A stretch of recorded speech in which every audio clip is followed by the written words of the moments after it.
Hey, how's everyone doing? All right, so hey, Pastor Scott's not here. I'm preaching. You guys are blessed or cursed with me being here. So we're going to start things off like we would with youth. And so sometimes finding volunteers can be a hard thing. So I've asked two specific gentlemen to come up here, and they're going to be my volunteers for this quick little game. No idea what I got. Yeah, they have no idea. The first couple volunteers, I explained the game, and then they said no. So these guys, they just blindly volunteered. Would you say you have a big mouth or a small mouth? Big mouth. Big mouth. Okay, here we go. Let's see. Yes. All right, so do you know how these go in? I've got to ask questions more next time. Yes. There you go. You're going to put those just around the rim of your mouth there. Big mouth or small mouth? I thought we were tighter than this. Medium size. Medium size? So we'll say little mouth. Okay. There you go. What's going to happen here is we are dividing the room right in half. You will be part of Team Tim, and you'll be part of Team... Nope, like this. Ready? Team Tim. Ready? There you go, like that. That's how you do it. Okay. Oh, yeah. All right. I think this looks good. And don't worry, I'm pretty sure I washed them the last time the youth used them. All right, so what's going to happen is this. I'm going to start with this side of the room, and I will flash these cards. There you go, yeah. It's better if you drool. Just embrace it. Come on, it's a new shirt. They have these cards. I will have them read the cards. And so this side, you'll be guessing first. As he reads the cards, I just need you... I need you to shout out the answer as loud as you can. So don't turn around and be like, well, I said it, but you just didn't hear me. I need to hear the answers. You have about 30 seconds. You good? Do I need to start over here? No. Okay. All right, here we go. Let me grab the mic over here. Hold this mic in front of you. Oh, thanks. Just try not to spit on it, okay? All right. So 30 seconds starting now. Go. Hey, am I supposed to do? You're reading this out loud to them. Oh, good Lord. Alex red. Alex red. Come on, guys. Shout out the answer. Nope. No. Nope. Eggs baked red. Okay. Next one.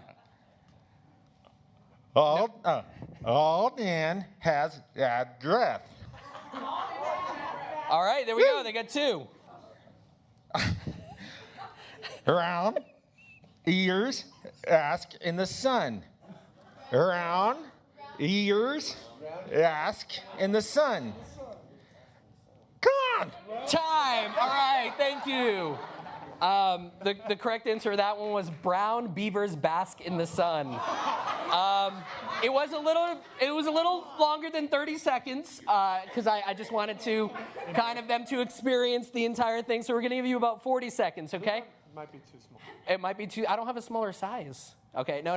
Oh, yeah. Pull it and then pull that side forward a little bit. Your right side. Pull it forward so it sticks out a little. There you go. There you go. Okay. Here is your mic. Hi. And go. Carl John's over the moon. All right, here we go. There you go. Hig, ha, hate, haters. Hig, ha, hate, haters. No. Hate. Hig, ha, hate, haters. All right, quickly. Higher high, hot, light up.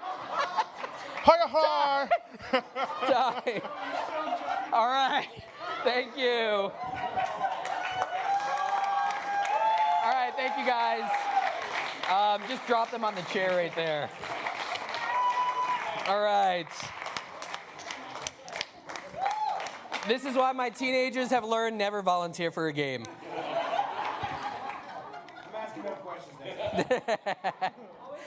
It was fireflies' butts light up. Yes. All right. So let's just get something out of the way right now. You guys all have notes in your bulletin. If you do not have notes, then someone mispacked your bulletin, or you didn't grab a bulletin. Make sure you grab a bulletin. On those notes, this is what I want you guys to do. this isn't so much a message where you're going to be like, wow, those were profound things. But more importantly, this is what I found. There are times that I'm sitting in a service, and as someone's speaking, there's certain words that they say that light up in my head different ideas. And so what I want you guys to do, because of the topic that we're talking about, is as you guys are listening to the message, don't doodle or things like that. I work with teenagers. I know what you're doing. You are not tweeting my sermon notes or anything. You're texting your friends or Snapchatting. This is not a tweet. That's a Snapchat or a selfie or whatever. So make sure, as you guys are doing it, though, you're writing notes of just if God gives you ideas through this message, because that is my biggest prayer, that as we go through this, as we talk about this subject, that God is giving you great ideas on how we can better touch and change this lost generation. So who here has ever been addicted to a TV show? Okay. Honesty time, especially with Netflix. You guys binge watch. Who here, let's be honest here, we're going to take a poll, hands raised. Who here has ever spent 10 or more hours in 1 week watching one TV show? Raise your hands. Okay, some of you guys. Keep them up, because we're going to dig a little deeper here. 15 hours watching a TV show in 1 week. One specific TV show. Okay, some hands have dropped. Okay, keep them up. Okay, 20 hours. Okay, there's still a hand or two. Okay, 30 hours. No? Okay, I think some of you are lying, but that's okay. Not long ago, there was a TV show that came out that I found myself helplessly obsessed with. The TV show was called Lost. Anyone watch Lost? It started off as like a really simple concept, although as the years went down, it just got more and more like, what are they thinking? But when it started off, it was a plane that was flying over the ocean. They got misdirected because of a storm, and they ended up crashing on an island, and the survivors tried to survive. And as they're going through that first day, it was really creepy and really cool because they're trying to gather what they can. They're trying to get things together. We need water. We need all this kind of stuff. And then from deep in the woods, you hear a sound, and the trees start moving, and they have no idea what's out there. And some creature thing grabs the pilot and kills the pilot. And you're just kind of like, whoa, what just happened? Right there, I was hooked. When I started watching that show, and when I saw that, I was like, oh. And the best part was, it was one of those TV shows, I had already missed the first couple seasons, so I could binge watch the DVDs. And so I borrowed some DVDs from my friend, and I started watching it, and I got through 6 episodes. It was about 9 or 10 at night, got through 6 episodes of the TV show, like nonstop, and then my brother and his friend came home. And they started watching that 6th episode, and they're like, wow, this is amazing. And they're like, well, what if we started watching it again?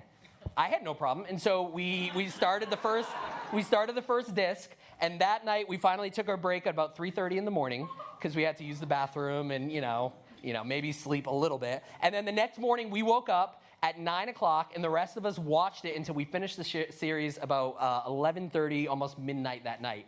And it was just like the entire thing we were so obsessed with. And to show you guys how cool we were, we, just like any good addict, got our friends addicted. And so we were like, hey, you gotta check this out. And the first one's free, here you go. And so next thing you know, we're having these big, again, I'm really cool, we're having this big Lost party with our friends every new season premiere. And so like the cool people, we would dress up as Lost characters. We had a Lost cake. And we would sit there and be like, the new season's out. Okay, it's going to start. And they have a little countdown on the screen. And here we are dressed as a character. I know you guys are thinking it. I was really cool and popular. But the whole series started off with a simple concept. A group of people are stranded and lost, and they didn't know where to go, what to do. So over time, they started turning on each other, murdering, stealing, killing. Some of them were saviors to the group. Others brought down the group. And it was one of those things when you have a group of people that are lost, stranded, and put together, the real people that they are, no matter how great those masks are, start revealing themselves. How many of you guys have ever read a Bible story and it really stuck out to you?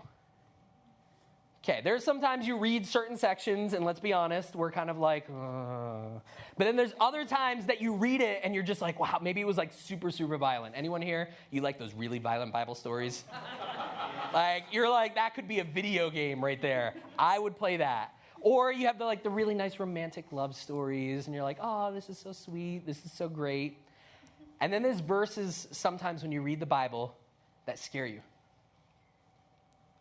The verse that I'm speaking on today is one of those verses that when you read it, and I mean if you really read it, it's terrifying. Before we read it, I want to give you guys a little background. Moses had led the children of Israel out of Egypt, and the children of Israel had been privy to see so many great things. I mean, imagine all the plagues that they got to see and how crazy it was. And if you read it, I just love the story of the plagues because sometimes when you actually start reading it, it's really cool because what happens is the first couple plagues that God does, Pharaoh's magicians are like, oh, we got that. We can do that. And so God's like, okay, I'm going to step it up a bit. Okay, we can do that too. We can, whoop, poof, oh, look, water's blood, huh? And then they keep on doing this. And about the fourth or fifth plague is when they're like, oh no, we can't do this. And it's almost like God goes, okay, now we're playing. Boom, boom, boom. And all of these plagues they saw. They're carried into the wilderness. They see a sea part before them. Manna is provided from heaven. The people of Israel see so many great things and so many miracles that they're provided for. Then Joshua takes over from Moses. They go to Jericho and they defeat Jericho, this great walled city, by singing and marching. And they see the walls come down of this great city by just, ah! And some of us have really bad voices, and we could break a lot of things with those voices. But the walls of Jericho came down because God did a miracle. They defeated 5 armies by God literally just holding the sun for 24 hours. The sun didn't set. Hail rained from heaven. They saw all this. God constantly guided them by day as a cloud and by night as a pillar of fire. Like, how do you deny God at that point when it's just like, I mean, how often have you seen pillars of fire just come down in front of you and like guide you? Like, hey, follow me. Not often. And at this point in the story, Joshua is ready to die. And he charges the people of Israel to go out and claim the rest of their land. And so Judges 2, starting in verse 6, it says, after Joshua had dismissed the Israelites, they went to take possession of the land, each to their own inheritance. The people served the Lord throughout the lifetime of Joshua and the elders who outlived him and who had seen all the great things the Lord had done for Israel. Joshua, the son of Nun, the servant of the Lord, died at the age of 110. They buried him in the land of his inheritance at Timnath-Heres in the hill country of Ephraim, north of Mount Gash. After that whole generation had been gathered to their ancestors, another generation grew up who knew neither the Lord nor what he had done for Israel. That last verse is worth mentioning again. After that whole generation had been gathered to their ancestors, another generation grew up who knew neither the Lord nor what he had done for Israel. It's a scary verse. I mean, after all that God had done, the next generation came up and didn't want anything to do with him. If you read the commentaries, they say it wasn't like they didn't know who God was, because it was their culture. They were told about this God that guided them. They probably had seen little bits and pieces of his miracle. It was the fact that they didn't know God or want anything to do with him. I mean, how could this happen? After all that they had been through, after all God had done, they lost an entire generation. Several years ago, Josh McDowell, who's a big, famous Christian writer, wrote a book that is called The Last Christian Generation. And this is what he had to say about the title. I realize that the title of this book may be shocking, but the decision to call this The Last Christian Generation was not made lightly, nor was it done for sensationalism. I sincerely believe unless something is done now to change the spiritual state of our young people, you will become the last Christian generation. Here are some scary statistics based off of teens who are involved in church and youth ministry. Out of those statistics, 40 to 50% of teens involved in youth ministry will not stick to their faith through the entire high school and into college. 40 to 50%. Half of you guys here, if you were the statistics, would no longer be a Christian after high school. Out of those 80% that walked away, 80% of them didn't do so because they hated God or whatever. They said it was just a casual walk until they were just like, oh, I just don't need to go to church anymore. I don't care about God. It wasn't like some big earth-shaking, I can't believe this, I can't do this anymore. It was just a casual walk away from God. See, we can read the Bible story and think with all that God did, how did that generation walk away from God? I mean, that's awful. What did their parents or elders do wrong? But the truth is, we are running the risk of allowing our next generation, the future of the church, and in fact, the church itself, to become a lost generation. So I have scattered across the stage a couple of little items there that I want to show you guys. For some of you guys, these items may not look like anything spectacular. This is a little bear. And it looks like it's kind of been around for a little bit. And for some of you guys, if you were cleaning your house, you might see this and be like, oh, my kid, I need to get rid of the thing. Or we have a little broken pocket watch here. But what I asked is different people from the church to give me things that meant something and had a little story behind them. And so for this little teddy bear, it belongs to someone at the church. And they told me that them and their sister got this teddy bear. They each got a teddy bear. And this teddy bear, for all of their life, has held kind of the memories of their relationship as they've grown up. This little bear that might not be special to anyone, to this person is really special. Or this pocket watch here. The person that gave it to me said it was a broken or almost broken pocket watch, and they fixed it. And like any good thing, how many of you guys have ever fixed something and it never worked again? Okay. That is my life. It's a pocket watch, and when they fixed it, it never worked again. And it was their grandfather's pocket watch. And years later, because of the memory of the pocket watch, the grandfather gave it to them.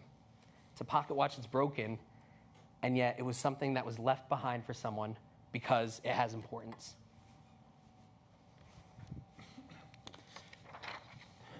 The question I want to ask you guys is approaching this next generation, one that may be already so lost. What will we as the church leave behind for them? What will they remember of us? While it's scary, it should make us open our eyes to all that is going on. There is still hope. And so today I want to talk to you guys briefly about how we can rescue this lost generation. So point number one, because I got to do points, right? Here we go. Define what we want. I know some of you guys with that buildup were expecting like some earth-shaking, like, here is the key to reaching millennials or something. This is not it. It's not a big thing. And for some of you guys, you're like, how many of you guys ever try to guess what the word is going to be? Oh, yeah. How many of you guys thought it was going to be define? Okay, how many of you guys read it and were like, I don't even know if this makes sense? Okay, anyway. I love my wife very much. I do. She's not here now, and in fact, she'll be here at second service, and if all goes according to plan, Friday I will have a daughter. It's very exciting, yes. So I had to get backups just in case I wasn't here up here. In fact, I could get a phone call right now and be like, see you guys. Yeah. But I love her very much, but I know when it comes to this thing, I am not alone. How many of you, we'll just say the gentleman in the room, how many of you have ever had an issue when it comes to getting food? Anyone? Because I see these memes all the time. Anyone here, you're like, this is how a typical conversation with me and Melissa will go. It's Wednesday night, youth group is done, the kids go. Nelsons are normally the last to go because they just love hanging out with us. But they go, and we're like, it's a long ride home, so let's stop and get food. So I asked Melissa, what would you like to eat? I am easygoing, whatever you want. Okay, let's do Taco Bell. Oh, no, I don't feel like Mexican food right now. And I was like, I don't know if you can really call Taco Bell Mexican food, but, okay, that's fine. We've had it already this week. What do you want? I'm easygoing. You just pick whatever you want. Okay, what about Burger King? I don't like their French fries. Okay, McDonald's? No. Okay, what do you want? Like, what kind of food do you? Oh, I'm easygoing. You can just pick whatever you want. 20 minutes later, we've narrowed it down to Subway or something like that, and I'm like, okay, that's great. We're going to eat at Subway now, but this is something that we could have figured out 20 minutes ago when you said you were easygoing and you weren't really easygoing. Anyone else here want to testify to that? All right, thank you. Okay, there was immunity here, so you can't get in trouble for this after, okay? But that is the typical conversation, and it typically leaves me going, what do you want? Like in the nicest way possible, but what do you want? Really, tell me. What do you really want to do with this generation? Because we can go around saying, well, they need to be saved. This generation is so screwed up. They're being led all over the place. They don't know what is right and what is wrong. And that's all great, but what do you really want to do with this generation? What do you want done? Do you want them to turn from liberal ways and become a Republican? Do you want them to turn from conservatism and be a good Democrat? Do you want them to clean their rooms or be socially and morally a good person? See, in the end, to me, it's more than an attitude change or a political point of view or what this world thinks and defines right now as morality. To me, what I want done is to have this generation become sold out for Christ, to find who they are in him and not how many Instagram followers they have or how many streaks they can have on Snapchat, to be passionate for him and to express devotion and love to Christ, to change the world one friend at a time, to be an influence to their friends and peers, no matter what their social status or what others think of them.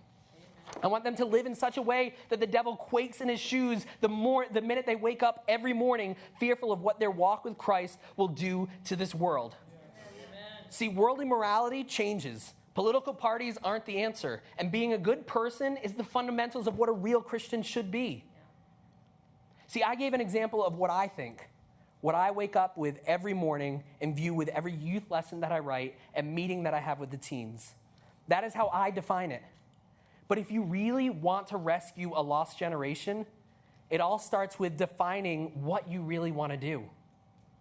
Let's do away with the vagueness or just complaining about how different they are, and let's define what we want and put words to our prayer. Amen. So 1, define what you want. Number 2, lead. I know, that's a big, is that a blank? You couldn't. Did you try to guess? Anyone try to guess on that? There are 2 types of leading that need to be done with this generation. A is lead by example. There's an old, who got that? Okay, good job. I know, these are like, wow, groundbreaking ideas here. There's an old saying, do what I say and not as I do. How many of you guys have heard that at some point in your life? Yes. How many of you guys have said that at some point in your life? That's the biggest fear about being a dad, is I'm just going to repeat the phrases that I've heard over and over and over again. And I know my history. My dad has those really great dad jokes, and I'm going to become that person. But if you really want a generation that is passionate for Christ, are you passionate for Christ? If you want this lost generation to be one that really gets into their Bibles and understands it, how often do you open up your Bible? See, they're smart. They're watching you and will follow the examples that you set out. So you can't expect to be a lukewarm Christian and expect your kids or the youth of the church to be ground-shaking Christians if you yourself are lukewarm.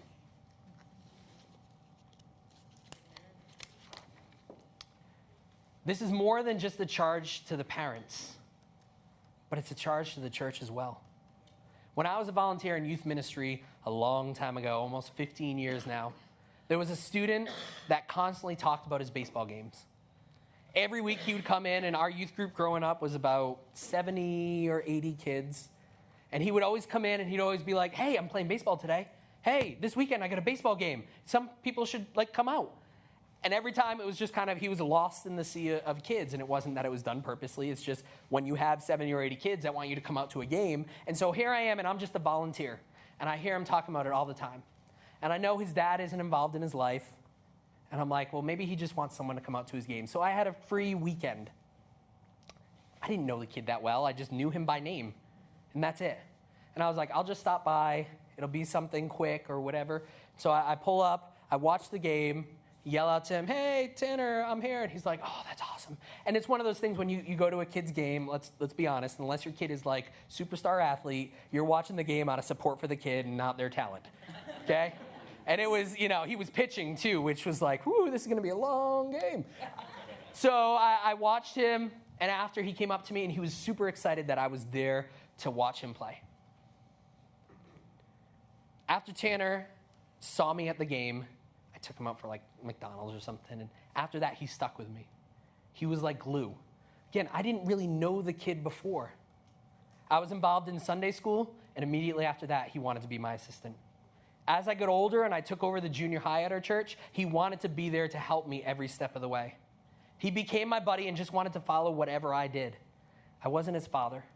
I was a young adult who took interest in his life. Whether you have kids of your own or not, this charge is to the church as a whole.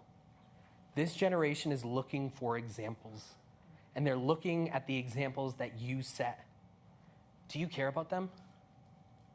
Are you involved in their lives? Do you display as best as you can a Christian life? Or better yet, what it means to be a godly husband or wife? It's an example that you set that will make a difference in their lives. It is being involved in showing them that you care for them. It's about how you live out your Christian walk that will guide them in how they will live their own Christian lives. They aren't going to follow your words, but they'll respond and often mirror the very actions that you do. And for some of us, that's scary. The second, leading by experience. It's like that awkward thing where my wire's falling down. Here, okay, there we go. Fell off. Oh, and I broke it, I think. That's good. There we go. Okay. Shh, no one saw this. All right. I had a youth leader who was a bit older. He was in his 60s to 70s, and he was helping me at another church that I'd worked for. As a young guy, he got involved in the big rock scene, and he played for different big people. He was a drummer. He was like really, really cool drummer. We called him Mr. Bobby. Even though I was in charge of the youth group, I was the youth pastor, I would still, hey, Mr. Bobby, how you doing? You know those people that you always feel like you got to throw Mr. in front of, or Mrs. or whatever? Yes, that was him. Being in the rock scene, he also got very heavily involved in drugs and alcohol. And so years and years later, when he got out and he had cleaned up, he became very active in a recovery ministry. And over time, working at this church, we decided to build a youth band. And none of our teens knew how to play drums. And so I was like, hey, Mr. Bobby, would you come out and play drums? And he's like, I don't know if those teenagers are going to think I'm cool, but I will come out and I will play those drums. And so when he first got involved, that was it. It was like worship happened, he'd play the drums, and then he'd leave. But over time, I started asking him to do more. Hey, we got a small group. Would you mind leading like the boys' small group? And soon it was, hey, there's this boy right here, and he really needs like a father figure. Would you be that father figure for him? And he was constantly like, dude, I'm like late 60s, early 70s. You know these kids aren't going to think that I'm cool. But over time, his age didn't bother them. In fact, his past didn't bother them. Sure, when it came time for crazy games like this or more, he wasn't the first to volunteer. He would sit there and watch and just laugh at the kids making a fool of themselves. But he was there to pour into them, to laugh with them, and to cry with them. No matter your age or your past mistakes, you can lead this generation by your experience. But it means being open and transparent. They are watching and paying attention. Those experience of years and decisions, good or bad, mistakes that you might have made in your walk, will help them in their walk and in their choices, or avoid some of the mistakes that maybe you have fallen into. It's not about your past mistakes that'll disqualify you from being effective to this lost generation. In fact, it may be the very thing that some of them are searching for. The ones who have walked down the hard road, and you will be the one to guide them through. So, we have define what we want, and we have lead by example and experience. And finally, the last one, empower and walk beside them. So with that boy that I shared about, as I said, his name was Tanner, and the coolest thing happened over time. As he followed me, and as I led him by what little experience I had at the time, and by the examples that I set, he started to become a leader. He was suddenly stepping out, being there for other kids that were in need. And nothing is better than seeing another teenager being there for another teenager and correctly guiding them to Christ. He wanted to lead prayer groups. He wanted to lead a Sunday school class. Now, the problem is that sometimes this can be scary for people because no one wants to be put out of a job. No one wants to allow their students to become the teacher. And that's where we sometimes run into a problem. This generation isn't hungry just to be taught, but to actually step out and do. Don't just tell me, let me get my hands dirty. But oftentimes we're scared of what can happen. Or maybe we say stuff like they're too young. Or maybe it means they'll do what I'm doing and then they won't need me. I remember years and years and years ago, and I might have shared this. I know I've shared it with the teenagers. But when God first spoke to me and said that he wanted me to be in the ministry, it was on a missions trip. And he asked me to do something that I just thought was physically impossible for me as I was born to do. And God's like, don't worry, with my strength, all things are possible. And so I went to the first pastor that I could find. And it wasn't a pastor that I was close to, but it was a pastor from our church that was on the trip. And I pulled him aside and I shared with him what God said. And the minute I shared that, his response to me was, but you were born with this skin disorder, and so you can't. It's a pastor. And he told me that. And it took a year or two for me to ever be able to give that to God and be like, okay, God, admittedly, right at that moment, I felt disqualified. And I felt like I had misunderstood what God had said. And the problem is that with this generation, a lot of times they're being told that too often. It might not be that they're called to be a pastor, but it might be like, hey, I'm feeling really led to do this. And we say, okay, when you get enough training, when you have enough experience, when you're older, then you can do it.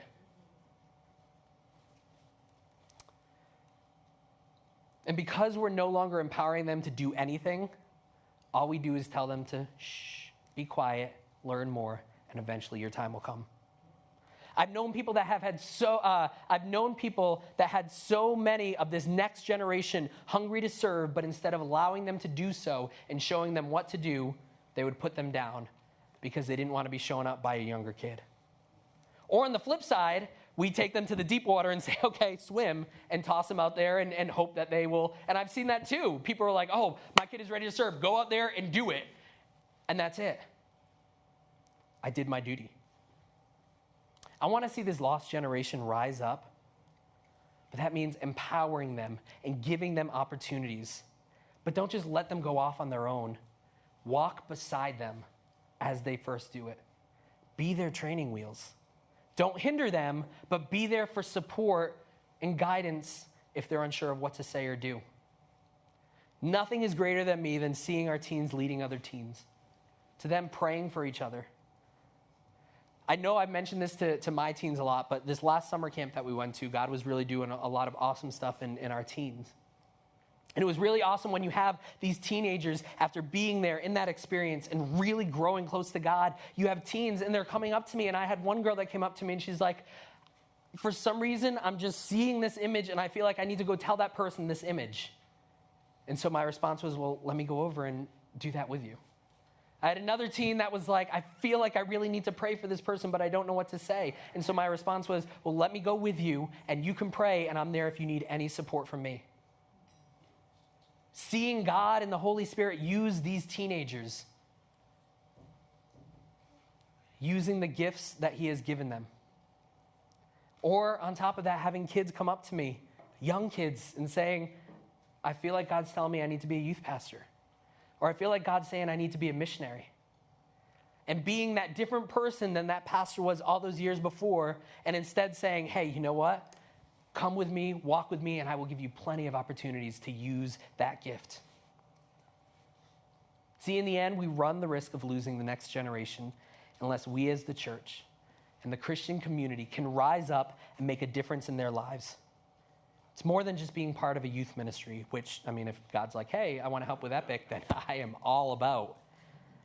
And we have plenty of opportunities between a new small group thing that we're trying out, where teens can feel like they're part of a family, teen leadership training, which we had Robert come up earlier and prayed, and he's one of our older students in our teen leadership thing, where we're training them to be leaders and ministers in their community.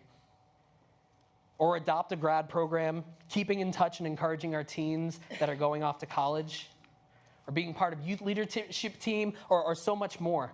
But it's more than just that. It's also about what impact do you have on them now. Every week during the school year, we average between 40 or 50 different teenagers from different backgrounds that come through Epic's doors. Do you know their names? Their dreams? Their families? Do you pray for them? Is God calling you to help lead them? Take them out for food? Teach them how to walk with Christ? See, we can have the best music and the best programs, and it mean nothing. The Israelites saw God do amazing, phenomenal miracles that would blow our mind, and yet the next generation still didn't believe in him. So the question is, if we are given a choice, if you as an individual is given the choice of whether or not you will allow this to be the last Christian generation, to allow this next generation to become a lost generation, or do you step up and be a part of something bigger? Make a difference in this generation's life? If so, then it'll take time in you to figure out how to define what you really want out of this generation. It'll take you leading them by example and experience, not just demands, but follow me as I follow Christ. And finally, it'll take you empowering them and walking beside them, giving them their own chance to shine.